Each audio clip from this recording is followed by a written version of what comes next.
అందరికీ నమస్కారం. గీతమ్మ కథల ప్రపంచానికి స్వాగతం. నేను గీతావాణి. ఇప్పుడు మనం రవీంద్రుని గోరాను ఆస్వాదిస్తున్నాం. 3వ భాగంలోకి ప్రవేశించాం. ముందుగా విశ్వకవి రవీంద్రుని గురించి కొంత సమాచారం. గురుదేవులు రవీంద్రుడు 1861 మే 7న జన్మించారు. తండ్రి మహర్షి దేవేంద్రనాథ ఠాగూర్, తల్లి శారదాదేవి. ఆ తల్లిదండ్రులకు 15 మంది సంతతి. వారిలో 14వ బిడ్డ, 8వ పుత్రుడు రవీంద్రుడు. ఆయన తన 12 ఏళ్ల ప్రాయంలోనే 1873లో రచనారంభం చేశారు. ప్రథమ పద్యకావ్య ప్రచురణ 1878లో ఆయనకు 17 ఏళ్ల ప్రాయంలో జరిగింది. మృణాళినీదేవితో వివాహం 1883లో ఆయనకు 22 ఏళ్ల ప్రాయంలో జరిగింది. మృణాళినీదేవి 1902లో స్వర్గస్థులైనారు. అప్పటికి రవీంద్రుని వయసు 40-41 సంవత్సరాలు మాత్రమే. శాంతినికేతన్ స్థాపన 1901 డిసెంబర్లో జరిగింది. గీతాంజలికి నోబెల్ బహుమతి 1913 నవంబర్లో వచ్చింది. నోబెల్ బహుమతి విలువ ఆ రోజుల్లో 1913లో ₹1,20,000. విశ్వభారతి స్థాపన 1921 డిసెంబర్లో జరిగింది. ఆ మహనీయుని నిర్యాణం 1941 ఆగస్టు 7న తన 80 సంవత్సరాల వయస్సులో జరిగింది. ఇప్పుడు గోరా 3వ భాగంలోకి ప్రవేశిద్దామా? సుచరిత నడవలో తినుబండారాలను పళ్ళెంలో అమరుస్తోంది. నలుగురికి ఇమ్మని నౌకరుకు పళ్ళెం అందించి తాను వెళ్ళి మిద్దె మీద కూర్చుంది. నౌకరు వెనకాలే గోరా వచ్చాడు. అతని శరీర పరిమాణానికి, తెలుపు రంగుకు అందరూ ఆశ్చర్యచకితులయ్యారు. అతను నుదుటి మీద గంగా మృత్తిక బొట్టు పెట్టాడు. ముతక ధోవతి కట్టాడు. పూర్వకాలపు చొక్కా రిబ్బన్లు కట్టినది తొడిగాడు. నాచు ముచ్చెలు కాళ్ళకు వేసుకున్నాడు. అధునాతనం మీద తిరుగుబాటుకు అపరావతారంగా కనిపించాడు. వినయ్ ఎన్నడూ గోరాను ఈ విధమైన దుస్తుల్లో చూడలేదు. ఆ రోజున జరిగిన ఘటనలకు గోరా మండిపడిపోతున్నాడు. అందుకు ప్రత్యేకమైన కారణం లేకపోలేదు. ఆ కిందటి రోజున త్రివేణి సంగమంలో గ్రహణ స్నాన మహోత్సవానికి నావ మీద బయలుదేరాడు. దారిలోని రేవుల్లో స్త్రీలు గుంపులుగా యాత్రకు బయలుదేరారు. వారిలో కూడా పురుషులు ఒకరిద్దరు మాత్రమే ఉన్నారు. చోటు దొరకదనే ఆదుర్దా కొద్దీ మోచేతితో తోసుకోవడం, పొడుచుకోవడం ప్రారంభించారు. వాళ్ళ కాళ్ళ నిండా బురద. ఎక్కడానికి వేసిన బల్ల చెక్క ఒక్కటే అవటం వల్ల కొంతమంది కాలు జారి నీళ్లలో పడ్డారు. కొంతమందిని నావికులే తోసేశారు. చోటు దొరికిన వారిలో చాలామంది తమ తోటి వారిని ఈ తోపిడిలో వదిలివేయవలసి వచ్చింది. వీటన్నిటికీ మించి వర్షం, మధ్య మధ్య చినుకులు పడి ప్రయాణికులు తడిసిపోయారు. పడవ టాపు బంకమట్టి బురదతో నిండిపోయింది. వారి ముఖాలలో విపరీతమైన బాధ, కళ్ళల్లో ఆదుర్ద గోచరిస్తున్నాయి. తమ వంటి సామాన్య జనానికి నావికులు సహాయం చేయరని వారికి బాగా తెలుసు. అందుకని వారి ప్రతి కదలికలోనూ భయం పొడగట్టుతోంది. వారికి ఆ ఆపత్సమయంలో సహాయపడిందల్లా గోరా ఒక్కడే. పైన మొదటి తరగతి టాప్ మీద ఇనుప అడ్డు చువ్వల మీద ఒరిగి ఒక ఆంగ్లేయుడు, ఒక అధునాతన నాగరిక బెంగాలీ బాబు నిలబడి చుట్టలు తాగుతూ కింద జరిగే తమాషా అంతా చూసి నవ్వుతూ మాట్లాడుకుంటున్నారు. మధ్య మధ్య ఏ దురదృష్ట యాత్రికుడు ఆపదలో చిక్కుకున్నప్పుడు ఆంగ్లేయుడు నవ్వసాగాడు. బెంగాలీ బాబు కూడా ఆంగ్లేయుని అనుసరించాడు. ఈ విధంగా 2-3 స్టేషన్లు దాటిన తర్వాత గోరా ఇకనేమాత్రం భరించలేకపోయాడు. పై టాపుకు వెళ్ళి ఉరిమినట్టు, ఇక చాలించండి, మీకేం సిగ్గు బిడియం లేదు అన్నాడు. ఆ ఆంగ్లేయుడు గోరాకేసి పైనుంచి కింది దాకా చురచురా చూశాడు. బెంగాలీ బాబు సిగ్గా అన్నాడు హేళనగా. ఈ మృగాల బుద్ధిహీనతను చూసి సిగ్గు చెందుతున్నాను. అజ్ఞానుల కంటే అధ్వాన్నమైన మృగాలున్నాయి అన్నాడు గోరా మండిపడుతూ. హృదయం లేని మనుషులు, ఇక్కడి నుంచి వెళ్ళిపో అని గదమాయించాడు బెంగాలీ బాబు ఉద్రేకంతో. మొదటి తరగతికి రావడానికి నీకు హక్కు లేదు. లేదు అంటూ సమాధానం ఇవ్వడం ప్రారంభించాడు గోరా. మీ బోటి వాళ్ల ప్రక్కన కాదు నాకు స్థానం, ఆ అభాగ్య యాత్రికుల ప్రక్క. కానీ తిరిగి నేను మీ తరగతికి వచ్చే అవసరం కల్పించవద్దని మాత్రం హెచ్చరిస్తున్నాను.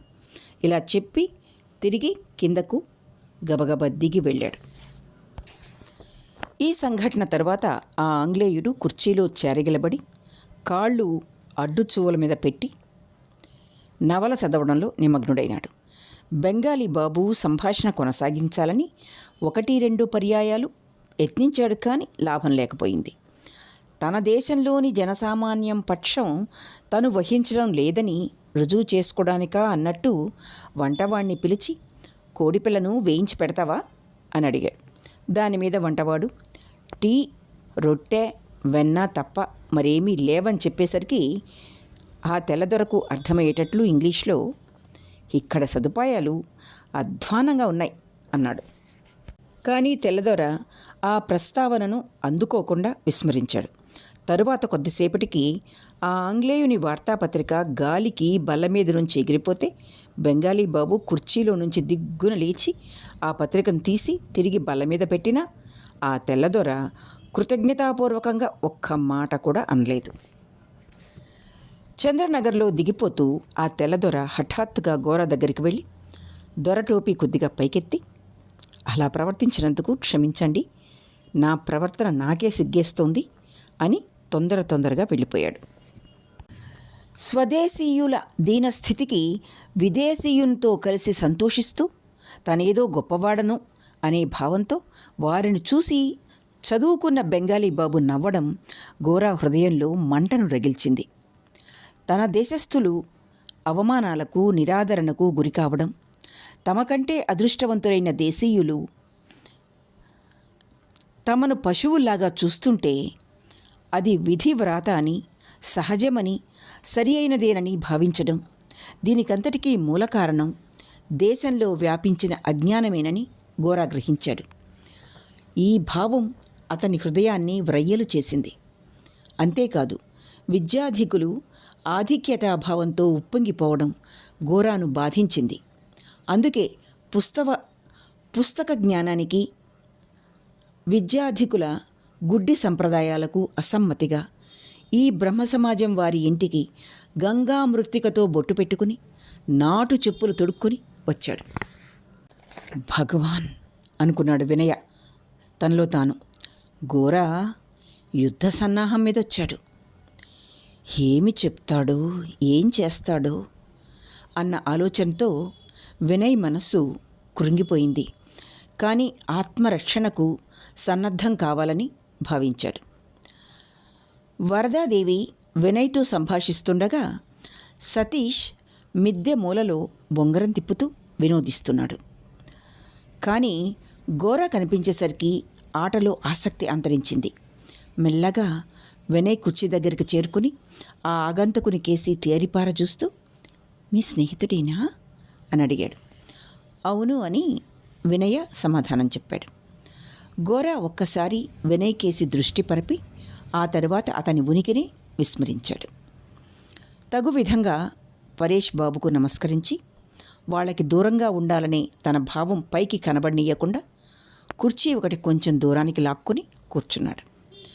ఇక స్త్రీల విషయంలో వారు ఉన్నారనే పరిజ్ఞానం కనబడనీయకూడదన్న సనాతన సంప్రదాయం ఉంది కదా. మన్నన, మర్యాద తెలియని ఈ అనాగరీకుడి సరస నుంచి తన కుమార్తెలను పంపించి వేద్దామని వరదాదేవి నిశ్చయించుకుంది. కానీ ఇంతలో పరేష్ బాబు గోరాను ఆమెకు పరిచయం చేస్తూ అతను తన పాత స్నేహితుని కొడుకు అని చెప్పాడు. దాని మీదట గోరా ఆమెకేసి తిరిగి తల వంచి నమస్కరించాడు. గోరాను గురించి వినయ్ చెప్పగా సుచరిత ఇదివరకు వినే ఉంది, కానీ ఆ వచ్చినది అతడేనని తెలుసుకోలేకపోయింది. విద్యాధికులు సనాతన ధర్మానికి ఖచ్చితంగా అంటిపెట్టుకుని ఉండడం, భరించే శిక్షణ కానీ ఓర్పు కానీ ఆమెకు లేకపోవడం వల్ల మొదట గోరా అంటే కోపం వచ్చింది ఆమెకు. పరేష్ బాబు తన బాల్య స్నేహితుడు కృష్ణదయాళ్ యోగక్షేమాలు అడిగి విద్యార్థి దశ నాటి సంఘటనలను చెప్పసాగాడు. ఆ రోజుల్లోని కాలేజీ విద్యార్థుల్లో మేమిద్దరమే విగ్రహారాధనకు పూర్తిగా వ్యతిరేకులం. సంప్రదాయాలంటే మాకు ఆవంతైనా గౌరవం లేదు. సనాతన ధర్మ విరుద్ధమైన ఆహారం తీసుకోవడం మా కర్తవ్యంగా భావించేవాళ్ళం. కాలేజీ చౌక్లోని ముస్లిం దుకాణంలో నిషేధాహారం తింటూ ఎన్ని సాయంకాలాలో గడిపాం. హిందూ సమాజాన్ని సంస్కరించడం ఎలానా అని చర్చిస్తూ అర్ధరాత్రి వరకు మేల్కొని కూర్చునేవాళ్ళం అన్నాడు. వరదాదేవి అడ్డు వచ్చి, ఇప్పుడు మీ స్నేహితుని అభిప్రాయాలు ఎలా ఉన్నాయి అని అడిగింది. ఇప్పుడు సనాతన ఆచారాలను ఖచ్చితంగా అవలంబిస్తున్నాడు అని జవాబు చెప్పాడు గోరా. ఆయన దానికి సిగ్గుపట్టం లేదు అంది వరదాదేవి కోపంతో మండిపడుతూ. సిగ్గు అనేది గుణగణాలలోని బలహీనతకు చిహ్నం అంటూ నవ్వాడు గోరా. కొంతమంది తమ తండ్రులని చెప్పుకోవడానికే సిగ్గుపడతారు. ఒకప్పుడు ఆయన బ్రహ్మ సామాజికుడు కారా? నేను ఒకప్పుడు బ్రహ్మ సామాజికుడనే అని సమాధానమిచ్చాడు గోరా. నిర్దిష్ట రూపం కలిగిన దేవుడి మీద నీకిప్పుడు నమ్మకం ఉన్నట్లుంది అంది వరదాదేవి. తగిన కారణం లేకుండా నిర్దిష్ట రూపాలను ఏవగించుకునేటంత మూఢ విశ్వాసాలు నాకు లేవు. హేళన చేసినంత మాత్రాన రూపానికి లోటు వస్తుందా? దాని మర్మం ఎవరైనా గ్రహించగలిగారా? కానీ రూపానికి హద్దులున్నాయి అంటూ పరేష్ బాబు అడ్డు వచ్చాడు. హద్దులు లేకపోతే ఏదీ ద్యోతకం కాదు అంటూ పట్టుదలగా మాట్లాడసాగాడు గోరా. అనంతత్వం తనను తాను ద్యోతకం చేసుకోవటానికి రూప సహాయం తీసుకుంటుంది. లేకపోతే ఎలా ద్యోతకమవుతుంది? ద్యోతకం కానిది ప్రపూర్ణతను చేరుకోలేదు, సిద్ధించుకోలేదు. మాటల్లో భావానికి ప్రపూర్ణత సిద్ధించినట్టు ఆ రూపానికి రూపంలో సిద్ధి కలుగుతుంది. రూపరహితమైన దానికంటే రూపసహితమైనది ప్రపూర్ణమైనది అనేనా నీ అభిప్రాయం అంది వరదాదేవి తనకు నమ్మకం కలగనట్టు తల పంకిస్తూ. నా అభిప్రాయానికే అన్నాడు గోరా. నా అభిప్రాయం మీద ప్రపంచం తన రూపం కోసం ఆధారపడలేదు. ఆ రూపమే నిజంగా ప్రపూర్ణమైనదైతే ఈ విశ్వంలో రూపానికి స్థానమే లేకుండా పోతుంది. ఈ తలబిరుసు యువకుణ్ణి వాదనలో ఓడించి ఎవరైనా అవమానిస్తే బాగుండునని సుచరిత మనసారా కోరుకుంది.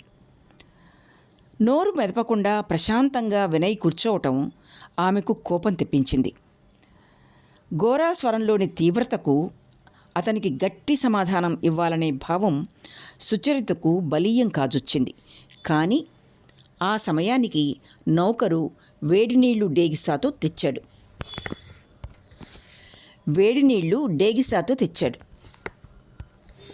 సుచరిత టీ తయారు చేయడంలో నిమగ్నం కావాల్సి వచ్చింది.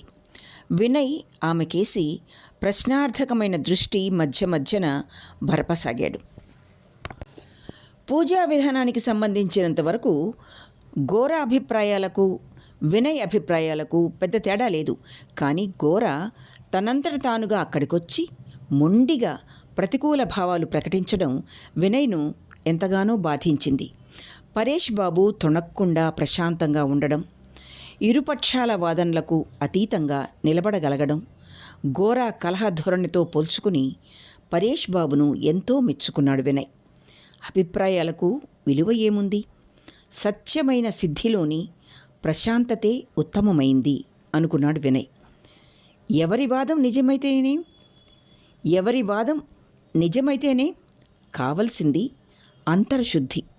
అదే అసలు విషయం. ఈ చర్చలు జరుగుతుండగా పరేష్ బాబు మధ్య మధ్య కళ్ళు మూసుకుని అంతర్ముఖుడు కాజొచ్చాడు. ఇది ఆయనకు కొత్తేమీ కాదు, అలవాటే. అలా అంతర్ముఖుడైనప్పుడు ఆయనలో ప్రకాశించే ప్రశాంతతకు వినయ్ సమ్మోహితుడైపోయాడు.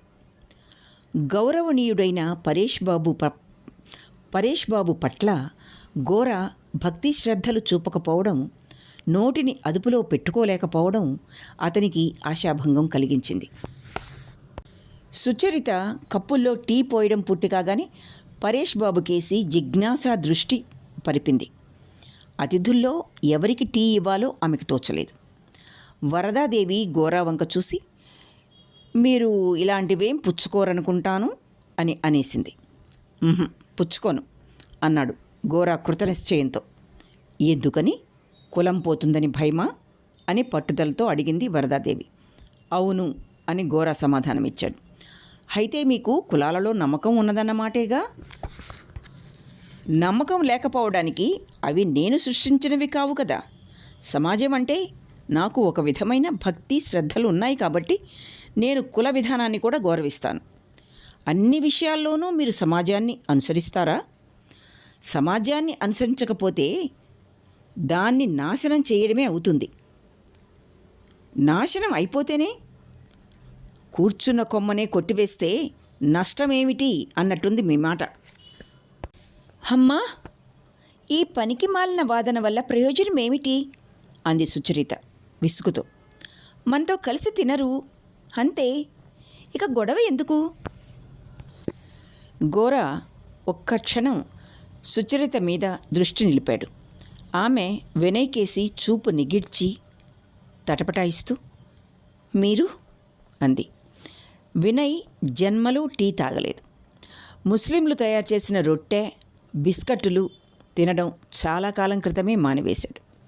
కానీ ఈ రోజున ఏది ఇస్తే అది తినడం, తాగడం తన కర్తవ్యమని భావించి సూటిగా చూస్తూ, తాగుతాను అన్నాడు. ఇలా అని ఘోరా కేసి చూశాడు. ఘోరా ముఖంలో ఆక్షేపణపూర్వకమైన మందహాసం గోచరించింది. వినయ్ మగ వీరుడులాగా టీ చేదుగా ఉన్నా, రుచిగా లేకపోయినా తాగాడు. భలే మంచి పిల్లవాడు ఈ వినయ్ అని మాటలకి అందని సంతోషంతో వ్యాఖ్యానించి వరదాదేవి ఘోరా వైపు వీపు పెట్టి వినయ్తోనే ముచ్చట్లాడసాగింది. ఇది గమనించి పరేష్ బాబు మెల్లగా కుర్చీని ఘోరా దగ్గరికి లాక్కొని అతనితో విడిగా మెల్లగా మాట్లాడసాగాడు. ఇంకొక వ్యక్తి కూడా అక్కడికి వచ్చాడు. అందరూ అతన్ని పానుబాబు అని పిలుస్తూ స్వాగతమిచ్చారు. అతని అసలు పేరు హరాన్చంద్ర నాగ్. బాగా చదువుకున్నవాడని, చాలా తెలివిగలవాడని సన్నిహిత వర్గాలలో అతనికి మంచి పేరు వచ్చింది. ఇంకా మాటలు జరగలేదు కానీ సుచరితను వివాహం చేసుకుంటాడని పుకారు మాత్రం పడింది. వివాహం చేసుకోవాలనే ఉద్దేశం అతనికి కలదు అనటంలో ఎట్టి సందేహము లేదు. సుచరిత బాల్య స్నేహితురాళ్ళు ఆమెను ఈ విషయంలో ఎగతాళి చేస్తూ ఉంటారు. హరాన్ బడి పంతులు, అందుకే వరదాదేవి ఇతన్ని గురించి పెద్దగా ఆలోచించేది కాదు. తన కుమార్తెల్లో ఎవ్వరికీ అతను తగినవాడు కాదని స్పష్టం చేస్తుండేది. ఆమె అల్లుళ్ళు డెప్యూటీ మేజిస్ట్రేట్ పదవి లక్ష్యంగా పెట్టుకున్న శూరులు కావాలని కలలు కంటూ ఉండేది. సుచరిత హరాన్కు టీ అందిస్తూ ఉండగా లావణ్య దూరం నుంచి అర్థవంతమైన దృష్టి ఆమె మీద బరిపి మందహాసం చేసింది. ఇదంతా వినయ దృక్పథంలో పడకపోలేదు. ఈ కొద్ది కాలంలోనే అతని దృష్టి కొన్ని విషయాలలో చురుకుగా గాఢంగా పనిచేయసాగింది. పూర్వం ఇంత పరిశీలనా శక్తి అతనికి ఉందనే పేరు లేదు. హరాన్ సుధీరులు కుటుంబంతో సన్నిహిత సంబంధం కలిగి బాలికల మధ్య రహస్య సంజ్ఞలకు గురి కావడం విధి విన్యాసమని వినయ్ తలచాడు. హరాన్ రంగం మీదికి రావటంతో సుచరిత మనసులో ఆశాకిరణం ఉదయించింది. ఇతను తన పక్షం వహించి ఆ గర్విష్టి విజేతను పరాజితుణ్ణి చేస్తే తన కసి తీరుతుందని భావించింది. ఇదివరలో హరాన్ వాదన ఆమెకు కోపం తెప్పించేది. కానీ ఈ రోజున ఈ మాటల రాయుడికి సంతోషంతో స్వాగతమిచ్చింది. టీ, రొట్టె రూపంలో అతనికి పోరాటానికి కావలసిన శక్తి సామర్థ్యాలను అందించింది. పానుబాబు మన స్నేహితుడు అంటూ ప్రారంభించాడు పరేష్ బాబు. కానీ హరాన్ అడ్డు వచ్చి, ఈయన్ను బాగా ఎరుగుదును. ఒకప్పుడు ఈయన మన బ్రహ్మ సమాజ సభ్యుడు, మంచి ఉత్సాహంగా కార్యక్రమాల్లో పాల్గొంటూ ఉండేవాడు. ఇలా చెప్పి గోరా నుంచి మొహం తిప్పేసుకుని టీ తాగటంలో నిమగ్నుడైనాడు. ఆ రోజుల్లో ఒకరిద్దరు బెంగాలీ వారు మాత్రమే సివిల్ సర్వీస్ పరీక్షల్లో ఉత్తీర్ణులైనారు. వారిలో ఒక అతను ఇంగ్లాండ్ నుంచి తిరిగి వచ్చిన సందర్భంలో ఆయనకిచ్చిన స్వాగతం గురించి వర్ణించసాగాడు సుధీర్. బెంగాలీలు పరీక్షల్లో ఎంత బాగా ఉత్తీర్ణులైతేనే పరిపాలనలో గట్టివారు కారు అన్నాడు సుధీర్. జిల్లా పరిపాలనను బెంగాలీ వాడెవడూ సమర్థవంతంగా సాగించలేడని నిరూపించడానికే బెంగాలీ వారి గుణగణాలలోని లోట్లను, బలహీనతలను గబగబా ఏకరవు పెట్టసాగాడు. ఇలా ఏకరవు పెడుతూ ఉంటే గోరా ముఖం కందగడ్డ అయింది. కానీ సింహగర్జన లాంటి తన స్వరాన్ని సాధ్యమైనంతగా కుంచుకుని, ఇదే మీ నిజమైన అభిప్రాయమైతే హాయిగా ఇక్కడ కూర్చుని రొట్టె వెన్న తినటానికి సిగ్గేయటం లేదా అన్నాడు ఎట్టకేలకు. అయితే ఏం చేయమంటావు అని అడిగాడు హరాన్ ఆశ్చర్యంతో కనుబొమ్మలు పైకెత్తి. బెంగాలీ వారి గుణగణాల నుంచి ఈ మచ్చను తుడిచిపారవేయడానికి యత్నించు, లేదు వెళ్ళి ఉరేసుకో. మన జాతి ఏదీ సాధించలేదని చెప్పడం అంత తేలిక? ఆ రొట్టె నీ గొంతుకకు అడ్డం పడ్డం లేదేమా అని ఆశ్చర్యపోతున్నాను అని సమాధానమిచ్చాడు గోరా. నిజం చెప్పడం తప్ప అని అడిగాడు హరాన్. క్షమించు అంటూ ఉద్రేకంతో తిరిగి ప్రారంభించాడు గోరా. నువ్వు చెప్పిన దాంట్లో నీకు విశ్వాసం ఉంటే అంత తొందరపడి మాట్లాడేవాడేవి కావు. అదంతా అబద్ధమని నీకు తెలుసు కాబట్టే అంత తొందరగా నీ నోటి నుంచి అలా వెలువడింది. వినండి హరాన్ బాబు, అబద్ధం చెప్పడం పాపం, అబద్ధపు ప్రచారం అంతకంటే పాపం, అన్నిటికంటే మహాపాపం అబద్ధాలకు తన సాటి వారిని హేళన చేయడం. హరాన్ కోపంతో వణికిపోతున్నాడు. గోరా తిరిగి, నీ దేశస్థులందరిలో నువ్వొక్కడవే గొప్పవాడివి అనుకున్నావా? వారిని నిందించడానికి నీకొక్కడికే హక్కు ఉన్నదనుకున్నావా? ఇక మేము మా తాత ముత్తాతల పక్షాన నీ నేరారోపణకు తల వంచమంటావా అని అనేసరికి హరాన్ ఇక తన వాదనను వదులుకోలేకపోయాడు. బెంగాలీలను దుయ్యబట్టడం ఇంకా ఉచ్చస్థాయికి చేరుకుంది. బెంగాలీ సమాజంలోని వివిధ దురాచారాలను ఏకరువు పెట్టి అవి మాసిపోనంత వరకు జాతికి మోక్షం లేదని చెప్పాడు. నువ్వు చెప్పే దురాచారాలు అంటూ గోరా ప్రారంభించాడు అవహేళనగా. ఇంగ్లీషు పుస్తకాల్లో నుంచి కంఠస్థం చేసినవే. వాటి విషయం నీ అంతటా నువ్వు తెలుసుకోలేదుగా. ఇంగ్లీషు వారి దురాచారాలను కూడా నిరసించగలిగినప్పుడు నీకు మాట్లాడడానికి హక్కు ఏర్పడుతుంది. పరేష్ బాబు విషయం తప్పించాలని శక్తి కొలది ప్రయత్నించాడు. కానీ రెచ్చిపోయిన హరాన్ను ఆపడం సాధ్యం కాలేదు. ఇంతలో సూర్యుడు అస్తమించాడు. మబ్బుల జాలరు గుండా ప్రకాశించే కాంతితో ఆకాశం దేదీప్యమానంగా ఉంది. కల్లోలంగా వాగ్యుద్ధం జరిగినా సంగీతంతో వినయ హృదయం నిండిపోయినట్టుంది. సాయంకాలం ధ్యానానికి వేళ అయినందున పరేష్ బాబు మిద్దె నుంచి కింది తోటలోకి వెళ్ళి ఒక సంపెంగ చెట్టు కింద కూర్చున్నాడు. వరదాదేవికి గోరా అంటే పూర్తిగా అయిష్టత ఏర్పడింది. హరాన్ మీద కూడా ఆమెకు అభిమానం లేదు. వారి చర్చలను భరించలేక వినయ్ కేసి తిరిగి, రండి వినయ్ బాబు, లోపలికి వెళ్దాం రండి అంది. వరదాదేవి తన మీద చూపిన ప్రత్యేకాభిమానానికి మెచ్చుకోలుగా వినయ ఆమె వెంట గదిలోకి వెళ్ళాడు. వరదాదేవి కుమార్తెలను కూడా తన వెంట రమ్మని పిలిచింది. చర్చలు ముగిసే ఆశ లేనందున సతీష్ కుక్కను వెంట పెట్టుకుని వెళ్ళిపోయాడు. తన కుమార్తెల ప్రావీణ్యం వినయ్ బాబుకి తెలియజెప్పడానికి ఈ అవకాశాన్ని వరద సుందరి వినియోగించుకుంది. లావణ్య కేసి తిరిగి, నీ చిత్ర సంపుటి తీసుకువచ్చి వినయ్ బాబుకు చూపించమ్మా అంది. లావణ్య ఆ చిత్ర సంపుటిని ఇంటికి వచ్చిన వారందరికీ చూపించడానికి అలవాటు పడిపోయి ఎప్పుడు తల్లి దాన్ని తెచ్చి చూపమని చెప్తుందా అని వేచి ఉంది. కానీ నిజానికి చర్చలు అంతం కాకపోవడం వల్ల ఆమెకు ఆశాభంగం కలిగింది. చిత్ర సంపుటిని తెరవగానే మూర్ లాంగ్ ఫెల్లోల పద్యాలు చేతితో వ్రాసినవి కనిపించాయి. పెద్ద అక్షరాలు, పద్యాల శీర్షికలు అందమైన అక్షరాల్లో వ్రాసి ఉన్నాయి. దస్తూరి పరిశుభ్రంగా ఉంది. అతి జాగ్రత్త తీసుకుని వ్రాసినట్టు పొడగట్టింది. ఆ రోజుల్లో ఇంగ్లీషు పద్యాలు అంత చక్కగా చూచి వ్రాయడం బాలికల ప్రావీణ్యాన్ని తెలియజేస్తుంది. అందువల్ల అతని మెప్పుకేమీ వ్యాఘాతం రాలేదు. వినయ్ మెప్పుకేమీ వ్యాఘాతం రాలేదు, అడ్డంకి రాలేదు. వినయ్ చిత్రసంపుటిని చూడటంలో నిమగ్నుడైపోవడం కనిపెట్టి వరదాదేవి రెండవ కుమార్తె కేసి తిరిగి, లలిత, నువ్వు కంఠస్థం చేసినా కానీ లలిత గట్టిగా, అమ్మా నేను అప్పగించలేను, బాగా జ్ఞాపకం లేదు అని చెప్పి కిటికీలోంచి బయటికి చూడటానికి తిరిగింది. లలిత బాగా కంఠస్థం చేసింది, కానీ సిగ్గు వేసి చదవటం లేదని వరదాదేవి వినయకు తేటతెల్లం చేసింది.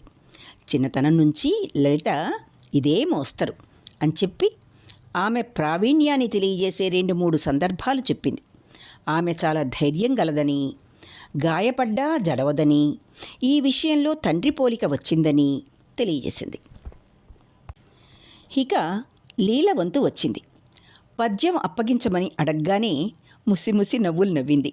ఇక ప్రారంభించిన తర్వాత తిప్పి తిప్పి మరలా అర్థం తెలియకపోయినా ఒక గుక్కలో ట్వింకిల్ ట్వింకిల్ లిటిల్ స్టార్ అనే పద్యాలు చదివింది. నాటి కార్యక్రమంలో ఆఖరి అంశం సంగీతం అని తెలుసుకుని లలిత వెళ్ళిపోయింది. గది బయట చర్చలు తారస్థాయినందుకున్నాయి. హరాన్ వాదించే యత్నం వదులుకుని ఇష్టం వచ్చినట్టు తిట్టేస్తున్నాడు. హరాన్కు ఓర్పు లేకపోయినందుకు సుచరితకు సిగ్గు వేసింది, విసుగు పుట్టింది. గోరా పక్షం వహించింది.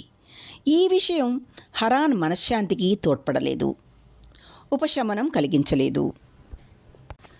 సాయం ఆకాశం గాఢ వర్షాభ్రమాలతో అంధకార బంధురమైపోయింది. వీధుల్లో మల్లెమాలలు చిత్ర విచిత్రమైన కేకలతో పుష్పలావికలు అమ్ముతున్నారు. రోడ్డు పక్క చెట్ల తలిరాకు జొంపాల మీద మినుగురు పురుగులు మిణుకు మిణుకుమంటున్నాయి. పక్క చెరువు మీద నీడపడి నీరు నల్లగా కనిపిస్తోంది. సెలవు తీసుకోవడానికి వినయ్ వరండాలోకి తిరిగి వచ్చాడు.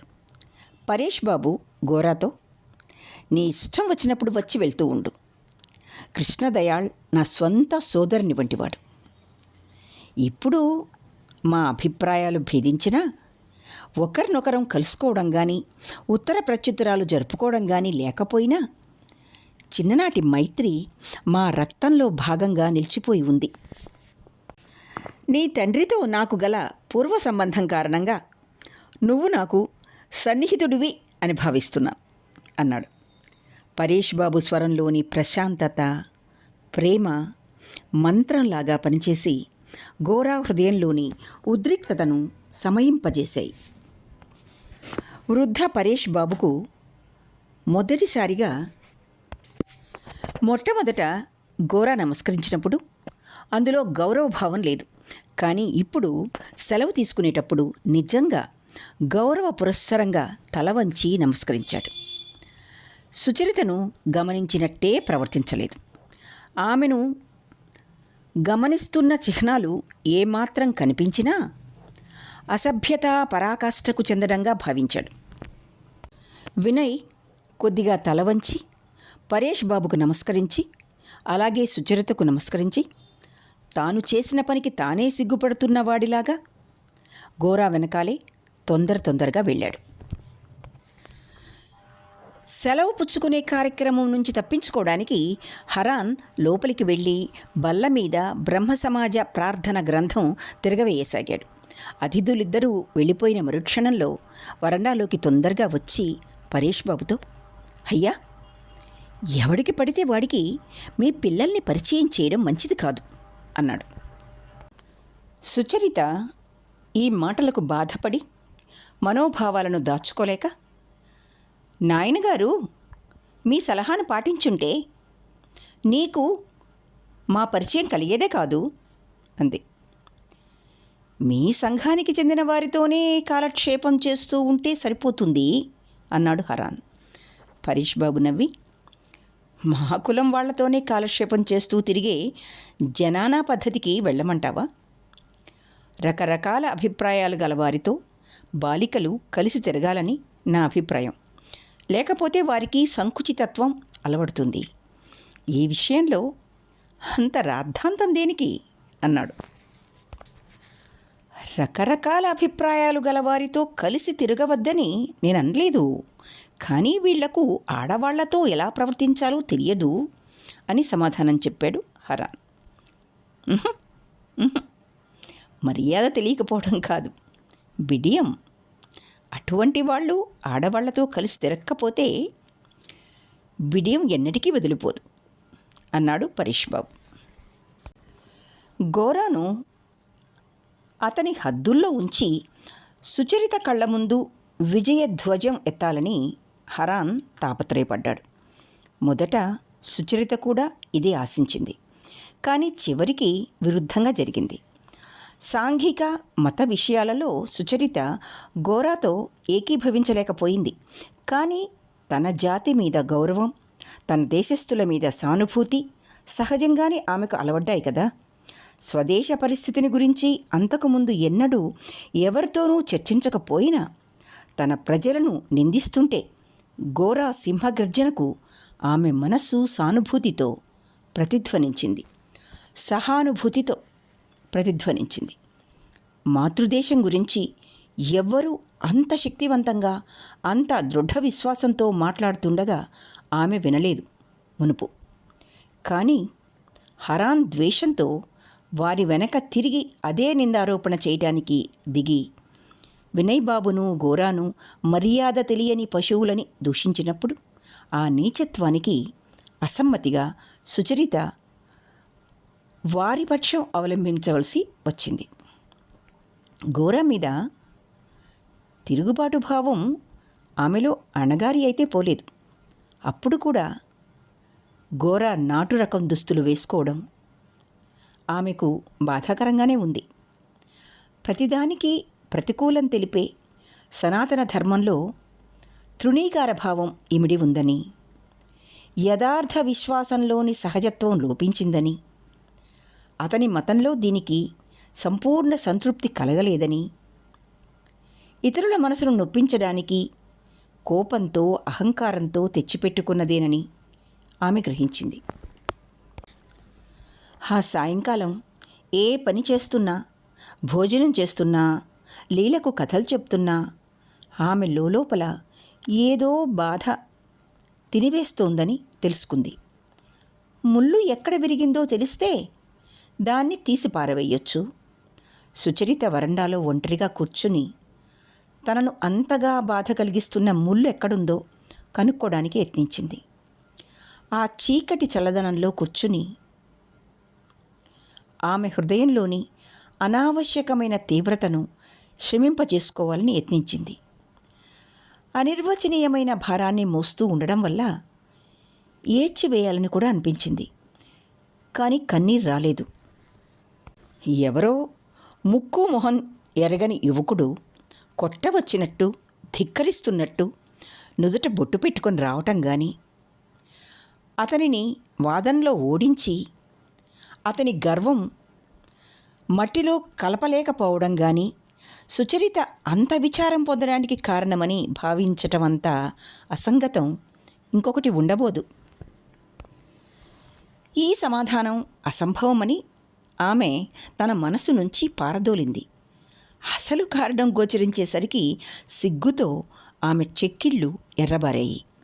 2-3 గంటలు ఆ యువకుని ఎదురుగా కూర్చుని మధ్య మధ్య అతని పక్షాన వాదించినా అతను ఆమెను గమనించలేదు. వెళ్ళిపోతూ సెలవు పుచ్చుకునేటప్పుడు ఆమె అక్కడ ఉన్నదనే సంగతినే విస్మరించాడు.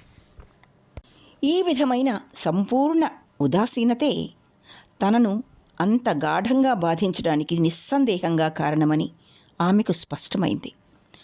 స్త్రీలతో కలిసిమెలిసి తిరిగే అలవాటు లేని వారికి సహజంగా ఉండే తొట్రుపాటునే కనపరిచాడు వినయ్ కూడా.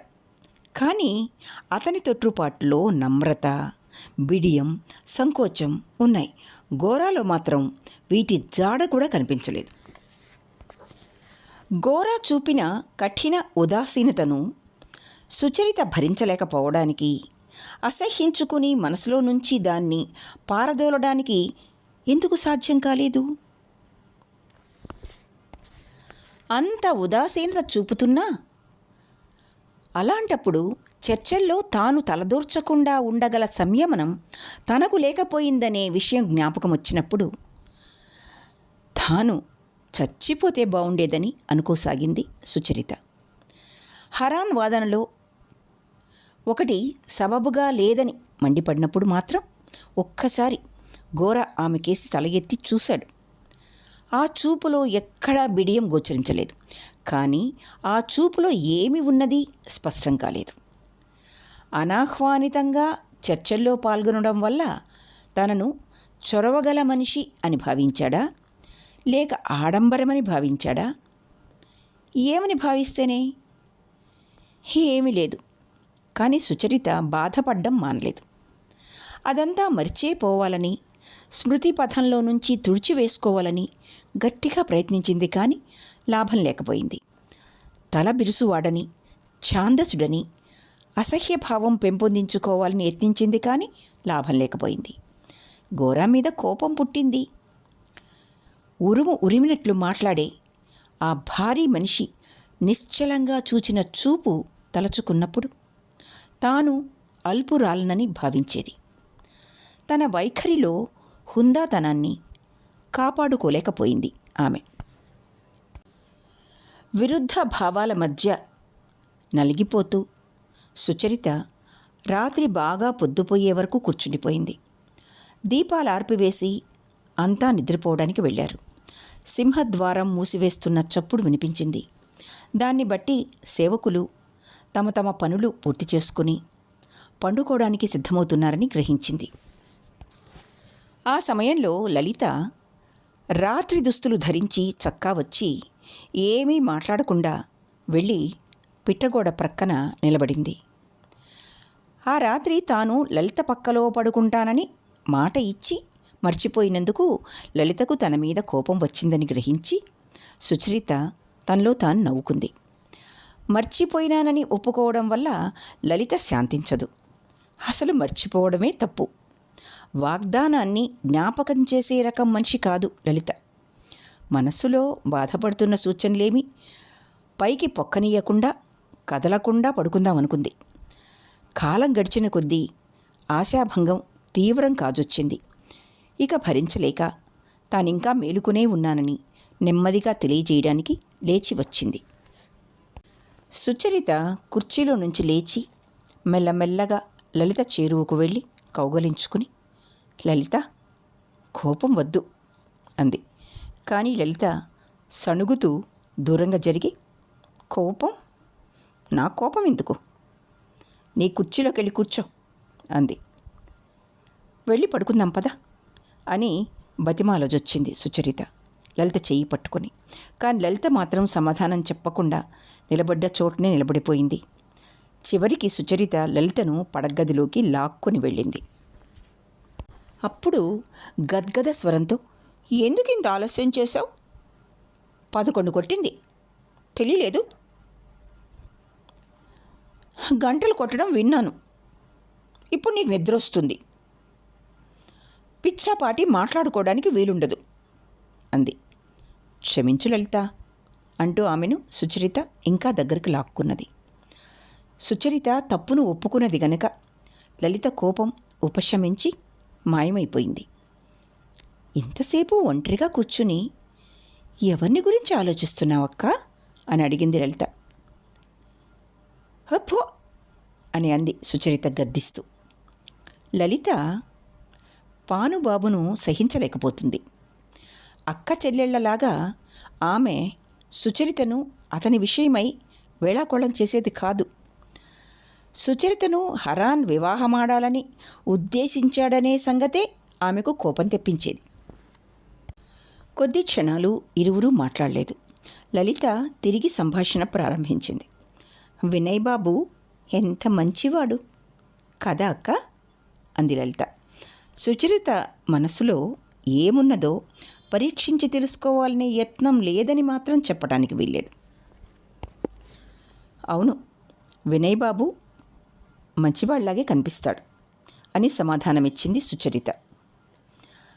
లలిత ఆలోచించిన దానికి సుచరిత సమాధానానికి సామరస్యం కుదరలేదు. అందుకని అంది, నువ్వేమన్నా అను అక్క, ఆ ఘోరాన్ని సహించడం కష్టం.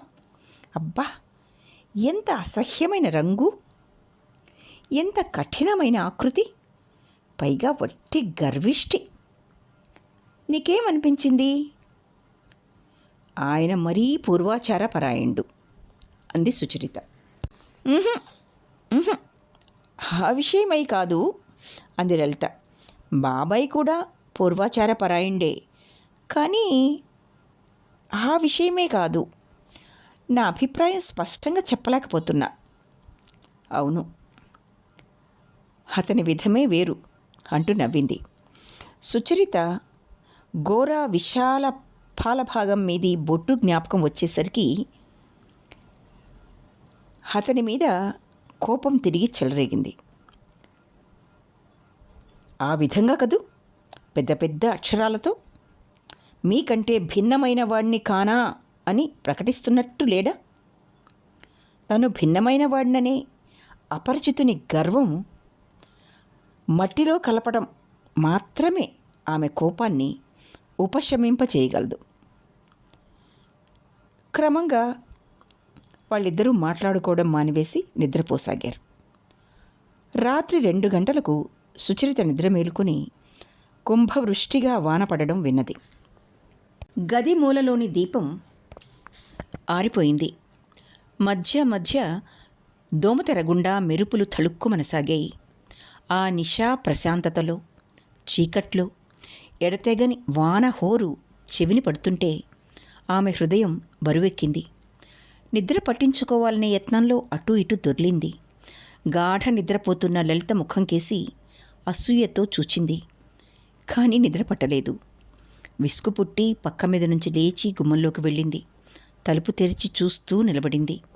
ఇంటి కప్పు మీద నుంచి వానచినుకులు గాలి వీచినప్పుడల్లా చింది వచ్చి ఆమె మీద పడుతూ ఉన్నాయి.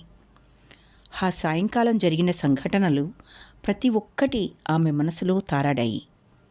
అస్తమయ సూర్యుని కిరణాల వెలుగులో ఉద్రేకంతో ప్రకాశించే ఘోర ముఖ చిత్రం ఆమె మనస్సులో తళుక్కుమంది. విని మర్చిపోయిన వాదనలన్నీ అతని గాఢ దృఢ స్వరంతో సహా జ్ఞప్తికి వచ్చాయి. అప్పుడు అతని మాటలు ఆమె చెవుల్లో గింగురుమన్నాయి.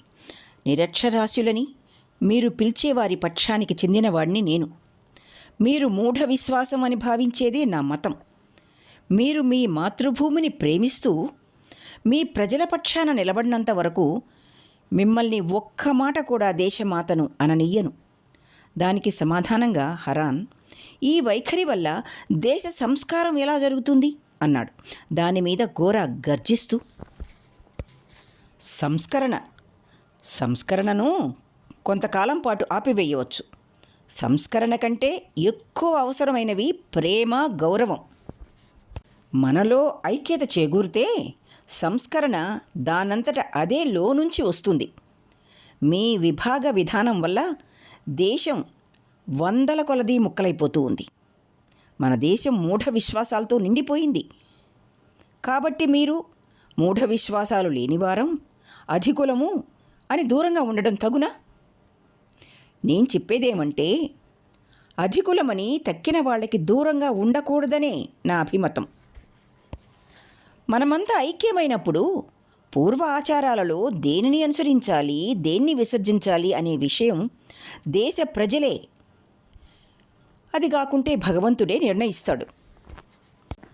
దీనికి హరాన్ సమాధానంగా, మన దేశం అటువంటి సంప్రదాయాలతో ఆచారాలతో నిండి ఉంది కాబట్టి ఐక్యత సాధ్యం కాదు అన్నాడు.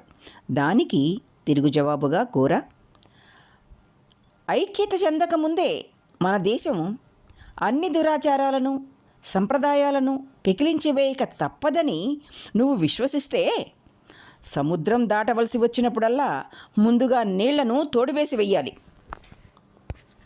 మీ గర్వాన్ని ఏవగింపును దూరంగా ఉంచి యథార్థమైన నమ్రతతో హృదయాలతో అందరితో ఐక్యం కండి.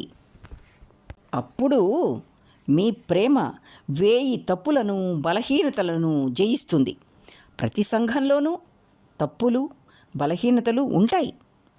ప్రేమపాశ బంధంతో ప్రజలు ఐక్యమై ఉన్నప్పుడు ఆ విషాన్నంతా విరిచివేయగలుగుతారు. కుళ్ళిపోవడానికి కావలసిన బీజాలు గాల్లోనే ఉంటాయి. కానీ మనలో జీవశక్తి మిగిలి ఉంటే అవేవీ పని చేయలేవు మన మీద. అవును కదా, జీవరహితమైనవి మాత్రమే కుళ్ళిపోతాయి. మీరు కానీ విదేశ మత ప్రచారకులు కానీ మనల్ని సంస్కరించడానికి పూనుకుంటే సహించలేం. ఎందుకనే అని హరాన్ అడగగా గోరా ఇలా సమాధానం ఇచ్చాడు. తగిన కారణమే ఉంది. మన తల్లిదండ్రులు మన తప్పుల్ని ఎత్తి చూపితే దిద్దుకుంటాం. కానీ పోలీసులు వచ్చి తప్పు దిద్దుకోమంటే మనం దాన్ని అవమానంగా భావిస్తాం కదా. పరిస్థితి చక్కబడదు కూడా. పోలీసులకు తల ఒగ్గితే మన మగసిరికే లోపం. మొదటగా మాతో సన్నిహితత్వాన్ని అంగీకరించండి, ఆ తరువాత మమ్మల్ని సంస్కరించడానికి పూనుకోండి. లేకపోతే మీరిచ్చే మంచి సలహా కూడా మాకు బాధాకరంగానే ఉంటుంది. ఈ విధంగా గోరా మాటల్ని సవివరంగా సుచరిత జ్ఞప్తికి తెచ్చుకుంది. అలా జ్ఞప్తికి తెచ్చుకుంటుంటే ఆమె హృదయ బాధ హెచ్చసాగింది. అలసిపోయి లోపలికి వెళ్ళి పడుకుని చేత్తో కళ్ళు గట్టిగా మూసుకుని ఆలోచనలను మనసులో నుంచి పెరికి పారవేసి నిద్రపోవాలని యత్నించింది. కానీ ఆమె ముఖం చెవులు మండిపోసాగాయి. విరుద్ధ భావాల సంఘర్షణతో ఆమె మెదడు ఉడికిపోయింది. వినయ్ బాబు పరేష్ బాబు ఇంటి నుంచి బయలుదేరి వీధిలోకి అడుగు పెట్టగానే, కాస్త నింపాదిగా నడువు గోరా, నీ కాళ్ళు నా కాళ్ళ కంటే పొడుగు. పెద్ద పెద్ద అంగలు వేస్తే నీతో పాటు నడవడానికి రొప్పవలసి వస్తుంది అన్నాడు. ఈ రాత్రికి ఒంటరిగా నడవాలనుంది అని జవాబిచ్చాడు గోరా చిరచిరలాడుతూ. నేనెన్నో విషయాలు ఆలోచించాలి. ఇలా చెప్పి గోరా గబగబా అతని మామూలు వేగంతో వెళ్ళిపోయాడు. వినయ్ బాగా నొచ్చుకున్నాడు. గోరా మీద తిరగబడి ఈ రోజున నియమాన్ని భగ్నం చేశాడు వినయ్. గోరా అతన్ని తిట్టినట్లయితే కొంత ఉపశమనంగా ఉండేది. యావజ్జీవిత స్నేహ ఆకాశంలోని ఉష్ణం తుఫాన్ వస్తే సంసిపోయేది. తిరిగి హాయిగా ఊపిరి పీల్చగలిగేవాడు. కోపంలో తనను వదిలి గోరా వెళ్ళిపోయాడని వినయ్ అతన్ని నిందించదలుచుకోలేదు. కానీ వారి చిరకాల మైత్రిలో అభిప్రాయ భేదాలు రావటం ఇదే మొదలు. వర్షం పడేట్లుగా ఉంది. ఆ చీకట్లో మధ్య మధ్య మేఘాలు ఉరుముతున్నాయి. వినయ్ హృదయం భారంగా ఉంది. హఠాత్తుగా అతని జీవితం మామూలు తోవ నుంచి తప్పి కొత్త త్రోవ తొక్కినట్టు తోచింది. ఆ చీకట్లో గోరా ఒకవైపు, వినయ్ ఇంకోవైపు వెళ్ళారు. ఇక్కడితో రవీంద్రుని గోరా 3వ భాగం పూర్తి అయింది. ఆలకించినందుకు ధన్యవాదాలు.